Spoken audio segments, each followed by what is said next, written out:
step 1မချွတ်ရသေးတဲ့အင်ကြီးကိုလက်နဲ့ပထမတစ်ချိန်ဆွဲမယ် step 2ပြီးရင်အင်ကြီးကိုချွတ်ပြီးတော့နောက်တစ်ထည့်လဲမယ်ပြီးရင်ပထမချွတ်ထားတဲ့အင်ကြီးကိုထပ်ပြီးတော့လိုရတယ်နော်အဲ့တော့ step 3အနေနဲ့ကပထမချွတ်ထားတဲ့အင်ကြီးကို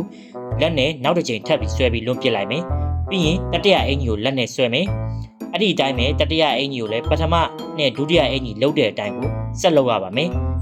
ဒီနေရာမှာတတိထားမှာကကိုဆွဲလိုက်တဲ့လက်ကနောက်အထည်တွေပြောင်းရင်ဘယ်နဲ့ညာမမအောင်တတိထားဖို့တော့လိုတယ်ဒီခါလေးကျရင်ဘယ်နဲ့ညာမရင်အစပြန်လုပ်ပြီးတော့နည်းနည်းအချိန်ကုန်တတ်တယ်နော်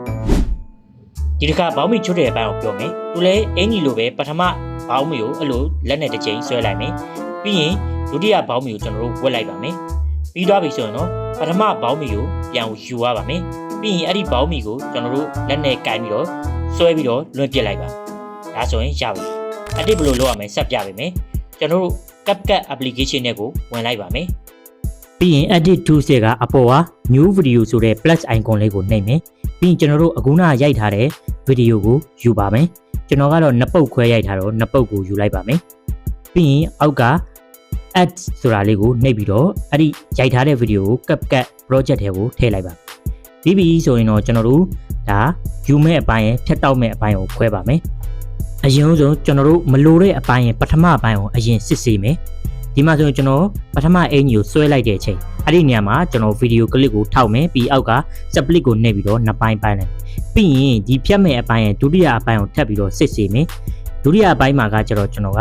ဒီပထမအင်ကြီးကိုဒါကချွတ်ပြသွားပြီးလက်နဲ့ဆွဲဆက်တဲ့အပိုင်းဆွဲပြီးတော့ချွတ်လိုက်တဲ့အပိုင်းအဲ့ဒီနေရာမှာကျွန်တော်တစ်ဖြတ်ဖြတ်မယ်အဲ့ဒီမှာဗီဒီယိုတစ်ချက်ထောက်မယ်ပြီးရင်အောက်က split ကိုနှိပ်လိုက်မယ်ဒါဆိုတော့ကျွန်တော်မလိုတဲ့အပိုင်းကလုံးဝကွဲထွက်သွားပြီနော်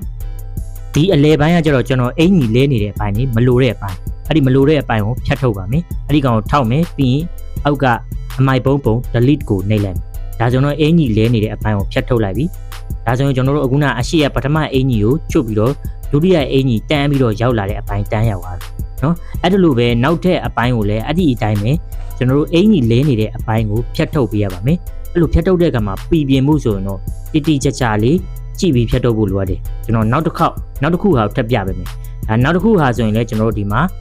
လူဆွဲနေတဲ့အပိုင်းဗလာဖြစ်နေတဲ့အပိုင်းကိုထောက်တာပိုကောင်းတယ်နော်အဲ့လိုဗလာဖြစ်နေတဲ့အပိုင်းဒါလှုပ်ရှားနေတဲ့အပိုင်းကိုထောက်ပို့ပြီးပြင်နော်အဲ့နောက်ကျွန်တော် split လုပ်မယ်ပြီးတော့ကျွန်တော်နောက်ထပ်အင်ကြီးကိုဝတ်ပြီးသွားပြီဝတ်ပြီးတော့ဒါချွတ်လိုက်တဲ့ဟာကိုဆွဲဆက်တဲ့အပိုင်းမှာလေဒီလိုဗလာဖြစ်နေတဲ့အပိုင်းကိုကျွန်တော်ဖြတ်လိုက်တာပို့ပြီးတော့ကောင်းတယ်ဒါဆိုရင်ဒါလှုပ်ရှားမှုမြန်ဆန်တဲ့အတွက်မတိတာကို smooth ဖြစ်တယ်ပေါ့နော်။ Okay ဒါဆိုရင်ဒီအင်ကြီးချွတ်တဲ့အပိုင်းကိုတစ်ခါတည်းဖြတ်ထုတ်လိုက်မယ်။နော်ဖြတ်ထုတ်လိုက်ပြီဆိုရင်ဒါကျွန်တော်နောက်ထပ်တတိယအင်ကြီးကိုတန်းပြီးတော့ရပြီ။ပြန်ကြည့်ရအောင်နော်။ Okay ဒုတိယအင်ကြီးကိုကျွန်တော်ဆွဲထုတ်လိုက်တဲ့အခါမှာတတိယအင်ကြီးပေါ်လာပြီ။အဲ့ဒီအတိုင်းပဲနောက်ထပ်အင်ကြီးတွေကိုလည်းအဲ့ဒီအတိုင်းလုပ်နိုင်ပါတယ်။နော်ပြီးတော့ကျွန်တော်နောက်ပိုင်းမှာဘောင်းမီအပိုင်းကိုလည်းပြထားတယ်။ဘောင်းမီအပိုင်းလည်းအဲ့ဒီအတိုင်းပဲပထမအင်ကြီးတွေလုပ်တဲ့အတိုင်းပဲလုပ်ပေးလိုက်ရင်ရပါပြီ။ဒီလောက်ပါပဲ။